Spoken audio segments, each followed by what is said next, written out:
రంగారావు, వెంకట్రావు ఇద్దరు రిటైర్ అయిన స్నేహితులు. రోజు సాయంకాలం పార్క్లో కూర్చుని మాట్లాడుకుంటూ ఉంటారు. ఒకరోజు రంగారావు వెంకట్రావుతో, మా మనవరాలకి ఏమన్నా పెళ్లి సంబంధం ఉంటే చెప్పు అని అడిగాడు. మీకు ఎలాంటి సంబంధం కావాలి అని అడిగాడు వెంకట్రావు.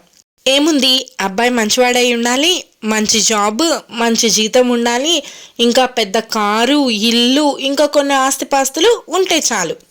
కానీ అతనికి అమ్మ, నాన్న, అక్క, చెల్లి, అన్న, తమ్ముడు అంటూ నాని వాళ్ళు ఎవ్వరూ ఉండకూడదు అన్నాడు. అదేంటి, ఎందుకలా అని ఆశ్చర్యంగా అడిగాడు వెంకట్రావు. ఏం లేదు, ఇంట్లో ఫ్యామిలీ ఉంటే ఎప్పుడు ఏదో గొడవ, మా మనవరాలు ప్రశాంతంగా ఉండలేదు, అందుకే అని చెప్పాడు రంగారావు. అప్పుడు వెంకట్రావు, సరే, నాకు తెలిసిన సంబంధం ఒకటి ఉంది, అబ్బాయి చాలా మంచివాడు, నువ్వు చెప్పినట్టే మంచి జీతం, మంచి జాబ్, కారు, ఇల్లు, ఇంకా పొలాలు అన్నీ ఉన్నాయి, ఇంకా తను ఒక అనాథ కూడా, ఫ్యామిలీ కూడా లేదు, కాకపోతే అబ్బాయికి ఒక చిన్న కండిషన్ ఉంది అంటాడు. ఏంటా కండిషన్ అని అడిగాడు రంగారావు.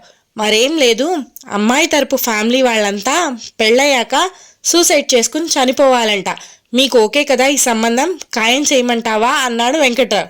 ఏం మాట్లాడుతున్నావు, మేమెందుకు సూసైడ్ చేసుకోవాలి, రేపు పెళ్ళయ్యాక మా అమ్మాయికి ఏదైనా కష్టం వస్తే చూసుకోవటానికి మా ఫ్యామిలీ ఉండాలిగా అంటాడు రంగారావు.